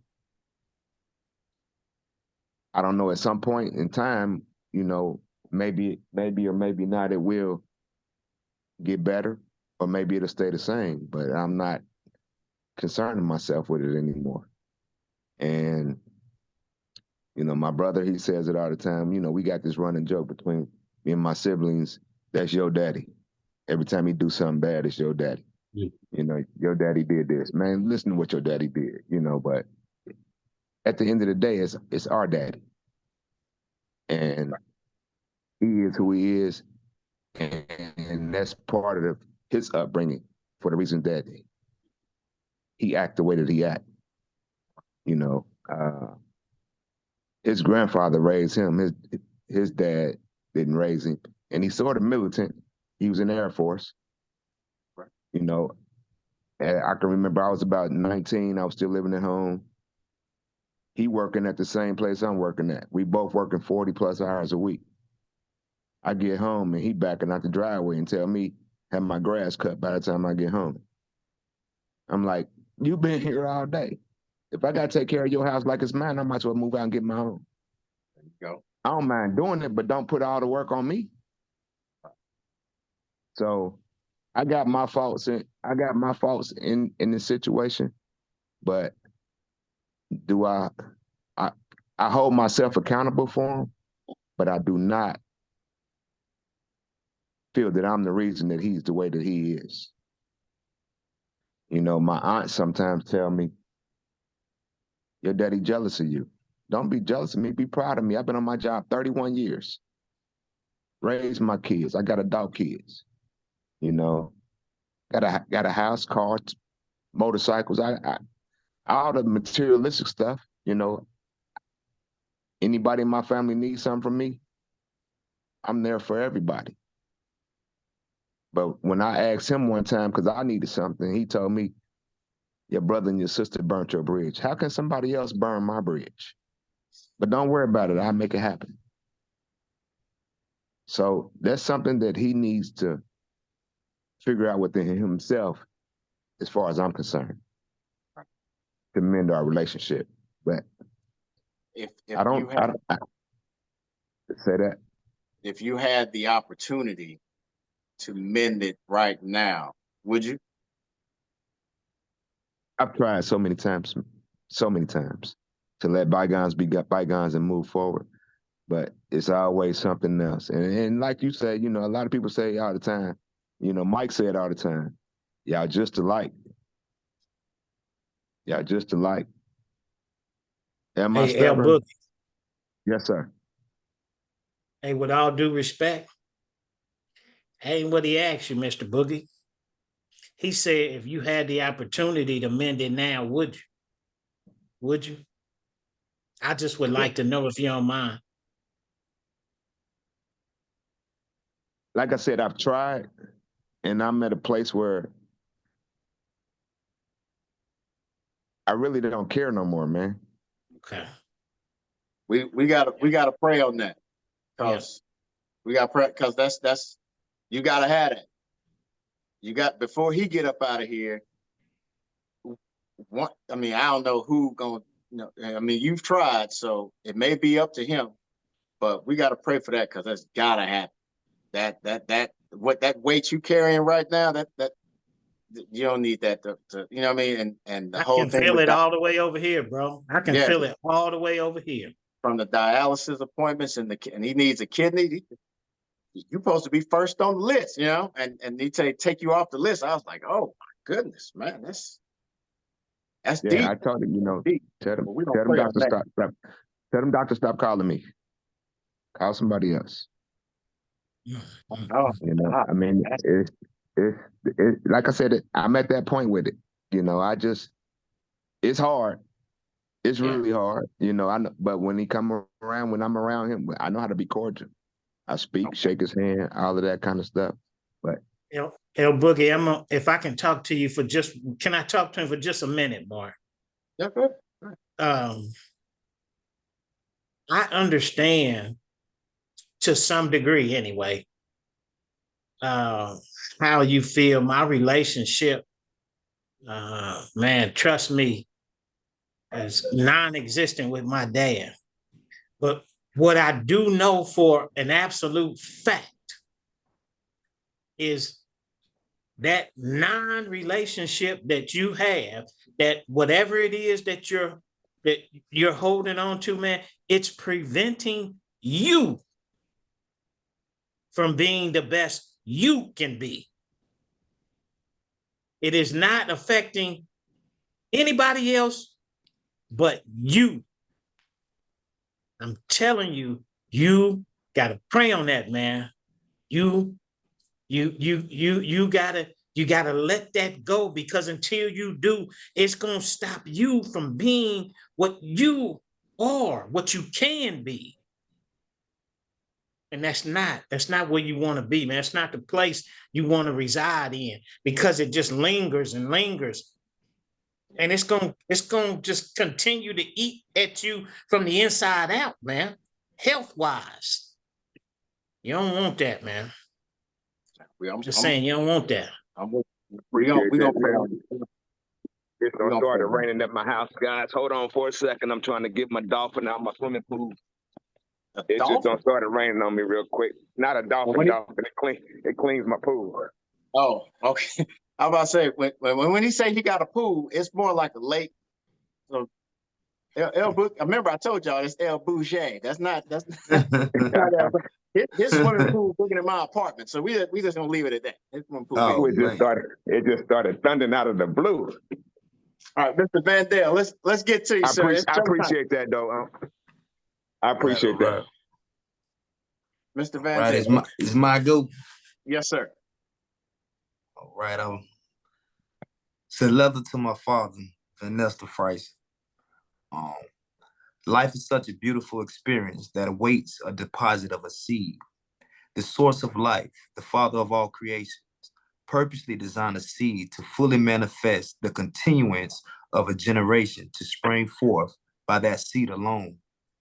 From the single seed sown, the abundance of offspring produced from it doesn't get to choose the genealogy of its own. There's this saying, you don't get to choose the family you're born in. This shows you that it's God's plan and purpose for our lives that prevails. He strategically chose me and who I'm connected to. Dad, I thank God for you, and I see the changes that you continue to make. Growing up, we never really had that father-son bond. You were never a person to show any feelings, and when you did express yourself, it was in criticism and abuse. It wasn't until I got older and I understood that alcohol played a big role in your actions. On top of that, the way you were raised, your mom and your dad never showed any affection. And two, granddad also was always drunk. At the age of 17, I moved out your house, and I remember sitting down with you and expressing every feeling I felt that I suppressed over the years towards you. I used to think if I suppressed it, you would see that I was strong and would give me that's my boy approval. But doing that didn't result in that approval. But after thinking over all the things that transpired, I understood that this was the will of God to mold me in the person he created me to be.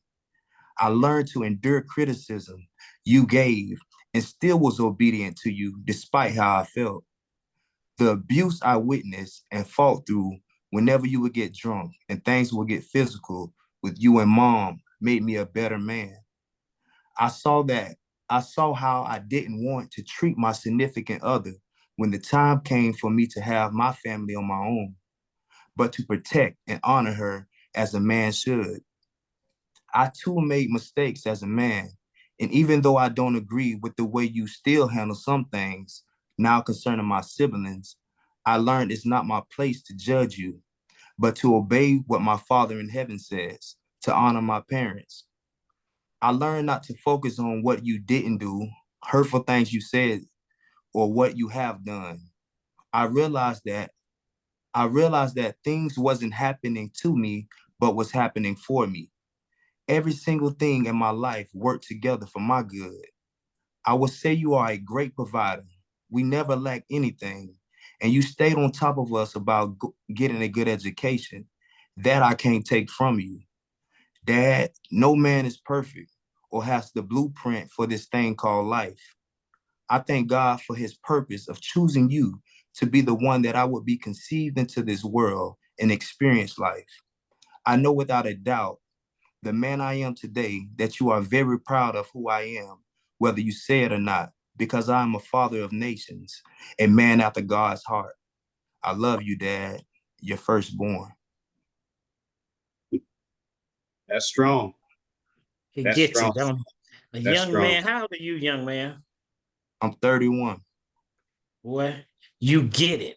And you are destined for greatness if you continue to follow like you are God's word and study him. You are destined for greatness because he is going to guide you. Listen to him, man. I Great. received Listen to that. God. He Great. going to tell you, he going to lead you to things your mind can't even imagine. Keep Great. following him, young man. You Great. get it. I Great. received. I He's received. already said it. Yeah. It's his obedience. Mm, mm, That's mm. right. We'll always know if nobody don't tell you anything else, it's your obedience that unlocks the Mm, promises of mm. God. He gets As it, don't long he? as you're obedient, Amen. then it's that's his word, that's his promise to you. Your obedience will unlock that. He gets You it. you even acknowledge the weaknesses you see in your father. You acknowledge that, but you still brought him up. You elevated him. You can't do no more than that than what God had just asked you to do. Yes, sir. And 31 years that you've been here, in the next 31 that's promised that he's going to give unto you, the path that you are walking now, the way that you are going to treat your significant other. When I heard you say that, it was a wrap. Amen. Yes, That's a sir. wrap. Because Hey, again, and you're structured, you're being built, you're being shaped, you're being molded in the word of God. And I don't hear you deviating from it. All I got to say to you is continue to be obedient unto him. Yes, and sir. Mr. Amen. Simmons, Mr. Simmons, I can tell, young man, that you have, and this is God's word here. I can tell that you have been to the lowest low. You know how I know that? Because when you get to your lowest low, God tends to raise you up, Mm, right? Amen. mm. And I know Amen. you done been there because Amen. of where you are right now. He has lifted Yes, sir. you up from Yeah. where you were. Yeah. Man, I'm telling you, keep Yes, Amen. doing sir. what you're doing. You are destined for Yeah. greatness, young man. I receive it. I Yeah. Mm, receive it. God bless. mm. Yeah. Now, before Reverend Williams and Pastor Simmons completely take the show apart. Now, look, yeah, yeah, and look, we understand the spiritual connection is what covers us as men coming. You know, we get our physical man together, we get our financial man together. At some point get our emotions in check, but that spiritual piece is what covers us all. So unless we forget that, we all need that spiritual connection. No matter, and if it's not strong now, work on it and get it to, because that's what's ultimately going to put you on that pedestal to being the best version of yourself. And I appreciate that letter. Like I said, it's very courageous of you to say it. I like how you use the negative energy and turned it positive and kept it that way. No man bashing, no hate, no down talking your dad. You know, you still honored him completely. Yep. And that's, if we just need more of that. That's a celebration of your father, even though he didn't celebrate you as well as you wanted to. That's why I said sometimes you got to celebrate yourself. But as impactful as that is, this letter here is from a daughter to a father. And let Mr. Larry, this is from my wife to her father, your father. No, he's your, I know he's your cousin, but it's to her father, Mike. And it is probably the most touching piece of literature I've ever read in my life.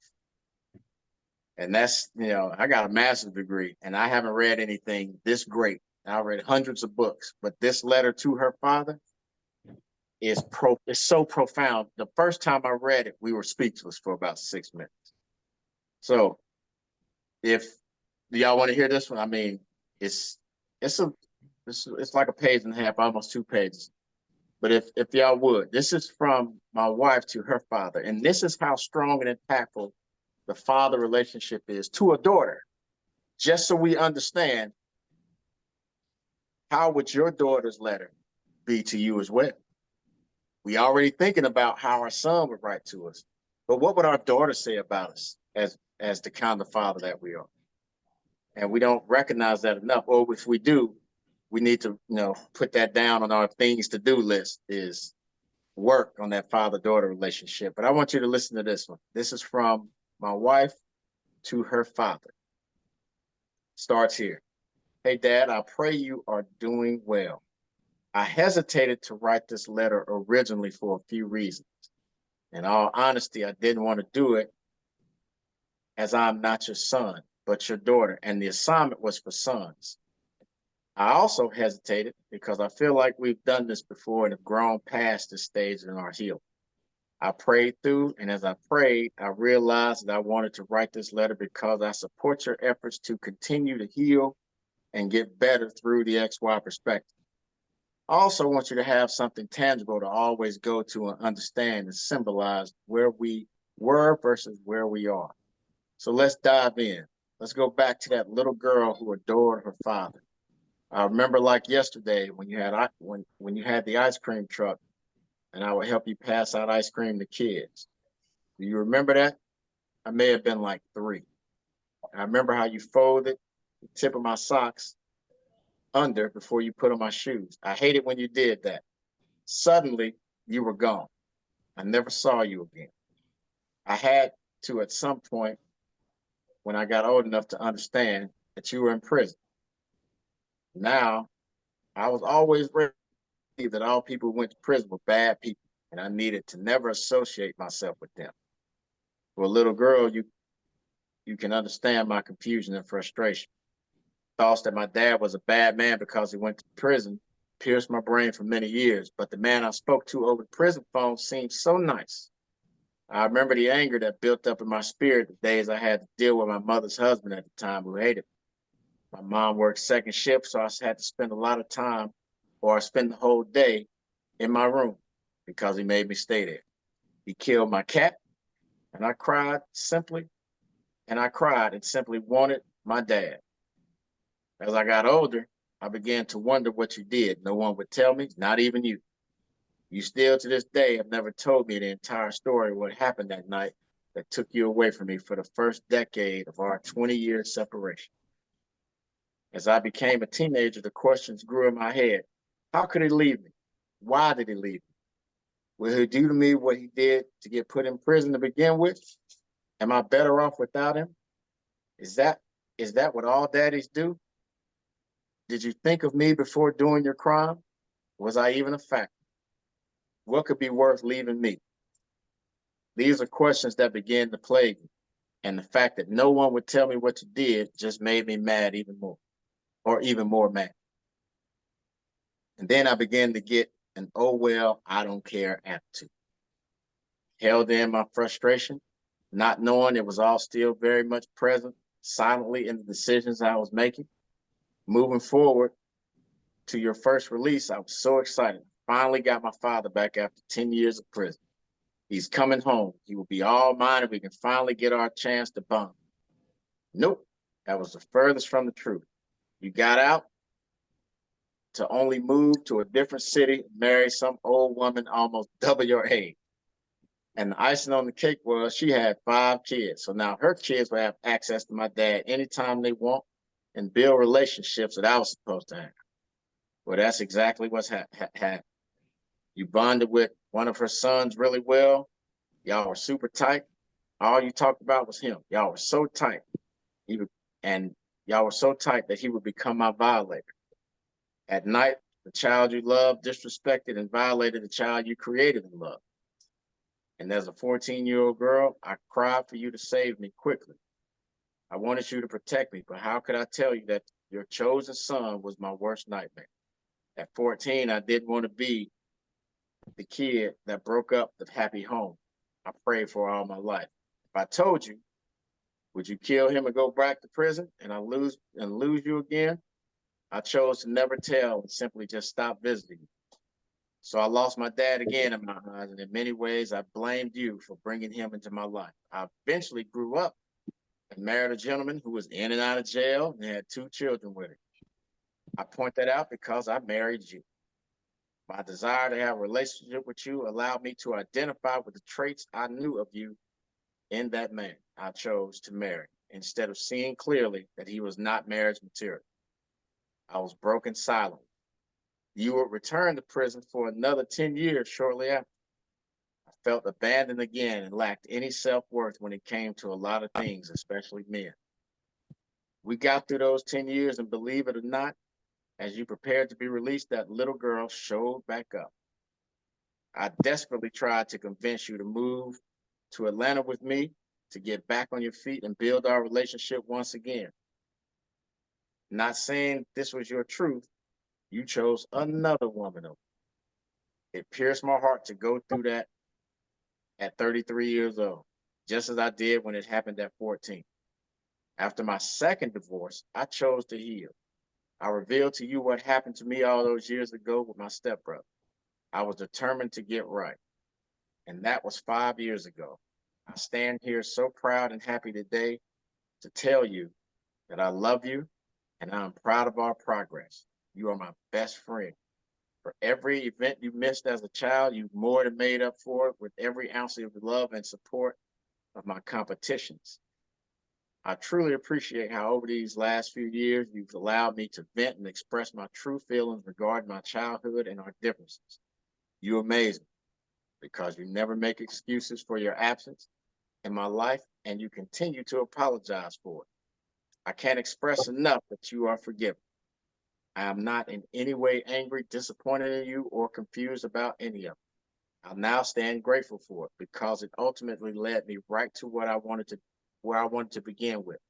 My daddy cherished me more than anything or anybody other than God.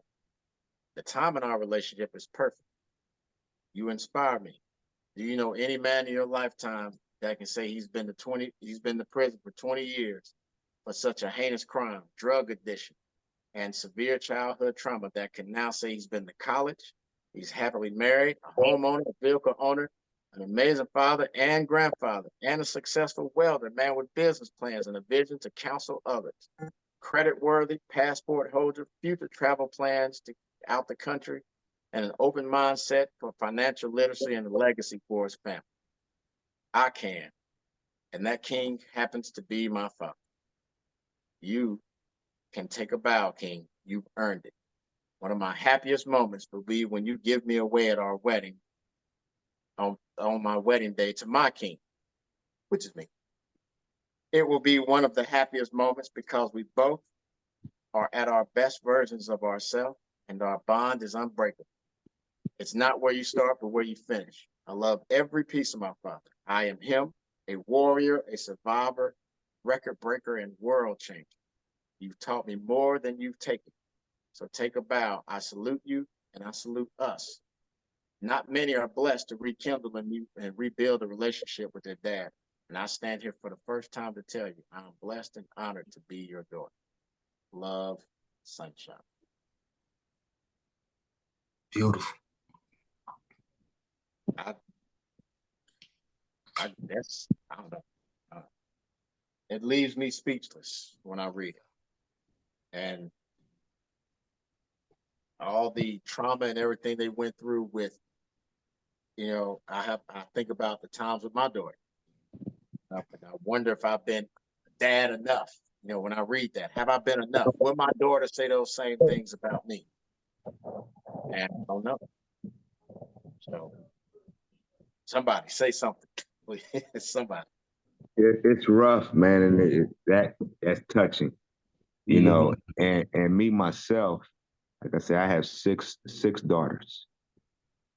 I have 3 biological daughters, and I don't treat any of them different. They all 100% the same in my book. And I can recall my one daughter, her boyfriend, she was in college, and he said, "Man, you made it rough on me." He said, "I'm a college student, college athlete. You got me out here buying Michael Kors purses." And I said, and I told him, I said, "One day you'll understand, and you won't know until you have a daughter, because a daughter will change your whole world." And like I say, for me to have 6 daughters, it's rough. I mean, I had to tell a young guy that my youngest daughter, she's 21, she'll be 22 in July, and she just had a baby girl a couple weeks ago. And I had to tell him, I said, "Man, you got 2 responsibilities in this life right now. And I'm not putting them in no specific order." I said, 1, you got to take care of this baby. 2, keep your hands off my daughter. Because if you put your hands on my daughter again, I'm going to kill you. And I told his daddy the same exact thing. We'll edit that out. Yes. But I'm saying girls will take you to another level for them, man. Yes, sir. And it's not easy, and that was special. That touched me in this, and it really, because I know what Mike been through. Yes, sir. And for Brandy to grow continuously through that, wow, that's all I can say. Yeah. Uncle Dre.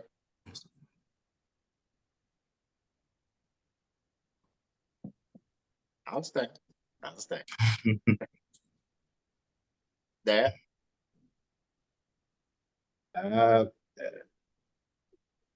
It's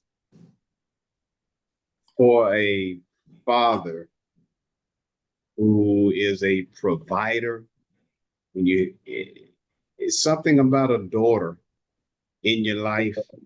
It's it's different. I mean, it's just a difference within you. That protector, that provider side comes to the forefront big time. And we're not saying we don't love our sons, but you're not finna hurt my daughter. Right. Hey, that's just not gonna happen. And I hope and trust that we all understand what that feels like.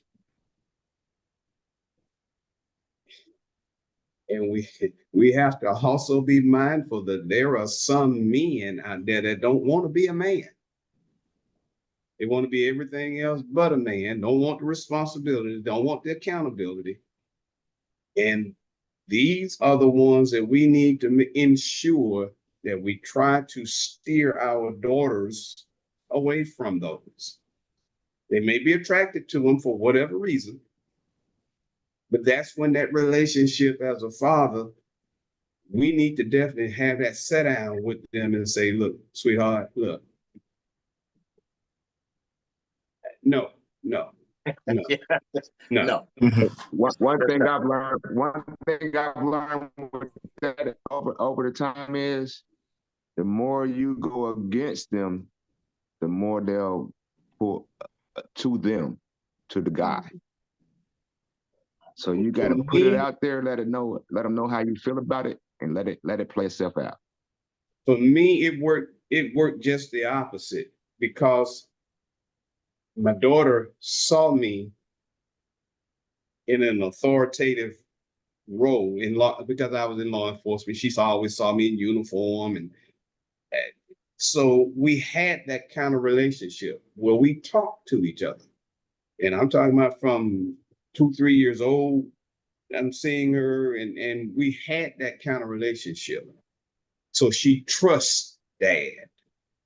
And if there was something or someone that we talked about, or something we had a conversation about, she had that trust and belief. And it helped, because every young man that she dated, it wasn't quite where they needed to be.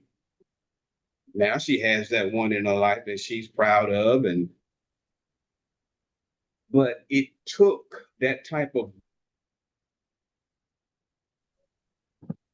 of conversation very early in life that really made a difference.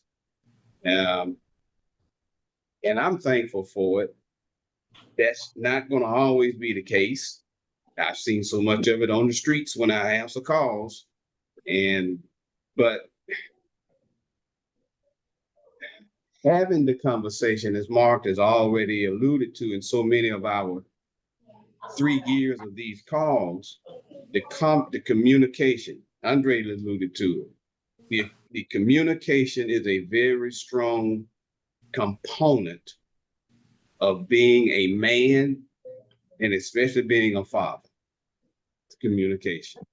And if you don't have to bash all the time, but there are times when you need to be firm. And that needs to be known and shown that this is my dad saying this. I mean, somebody else say something, but my dad said this. And if you have that kind of to stay with them, they gonna stray some. We all have been there. Those roots and that foundation is what I'm trying to say is what we can always seem to fall back on. And if we live it the way we say it, it helps them to be able to see it as well too. Before I get too long-winded again. All right, gentlemen. So one quick thing, Mark. It took me a minute, like, to digest that letter And I say that because, I have two daughters. My oldest two are daughters. And I told y'all how my son and I communicate. It's something special about a father's daughter. Mhm. Mhm. Mhm. I don't even know if words can articulate what that is, right? Um,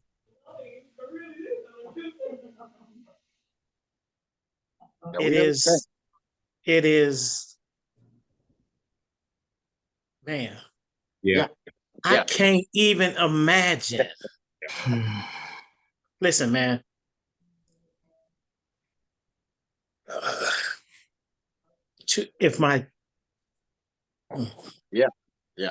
No, And trust me. and that's the feeling every man should have about their kids. But what I understand about the daughter part, because it was like that with Marquisia, my daughter. Everywhere I went, she was right there. I had to trick her to go to work some days. She didn't want to go get her coat. I couldn't even leave the house. And it was she was daddy's girl from day one. And I understand perfectly what you're trying to say. So I think we all do. And Vandell, when you do Yeah. decide to have children, Yeah. these are some of the conversations that you can remember to understand it's an ongoing thing. The job is never really done, no matter how old he or she gets. Right. You always gonna have to have dad time, dad moments. You gotta sit down, pull him to the side. Son may be a knucklehead, you gotta thump him upside the head sometimes. The daughter Right. she gonna rebel at some point, about 16, 17. She gonna start acting crazy a little bit. Then she come back Right. home. But 13.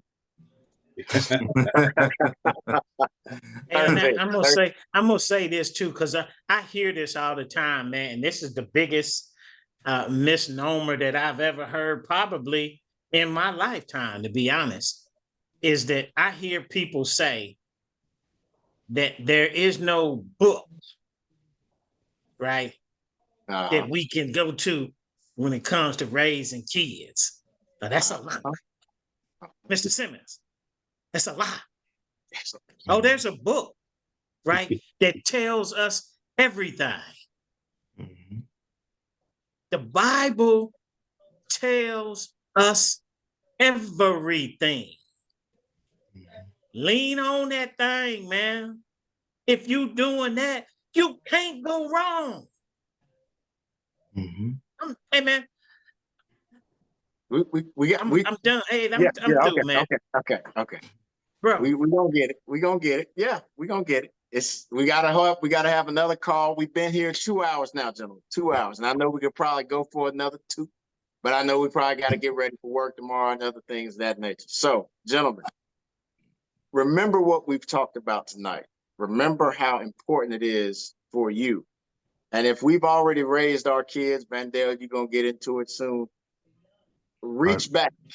Reach back, for one or two if you can, and just Right. pass along the information. Sit down, go over this show with them. See, think about how you would want your kids to write your letter to you, and then behave in such a way that it's only going to be a glowing review of your life as a father, your review as a father. Like, what Right. grade would they give you?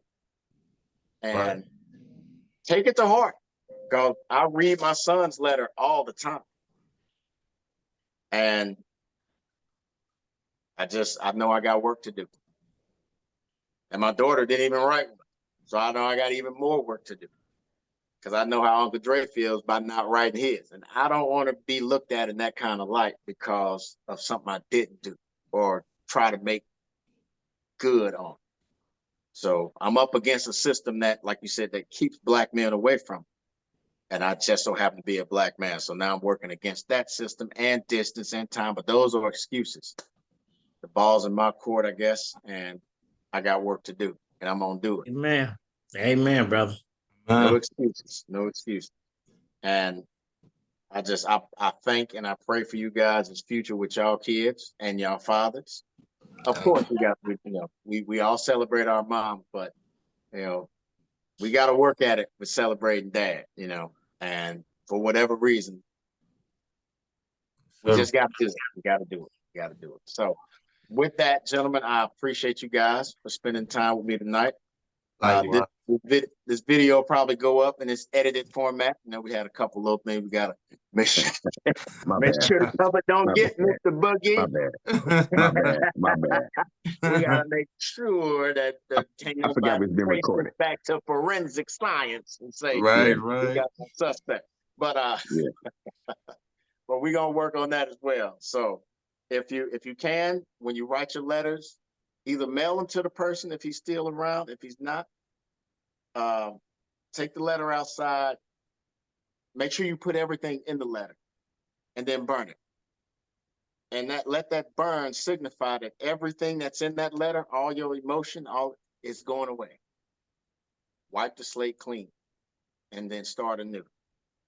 When you say water under the bridge, let it all run through. Just let it all go, and don't hold anything, because you're only shortening your time. We ain't got a lot of time, so make the most of it. That's right.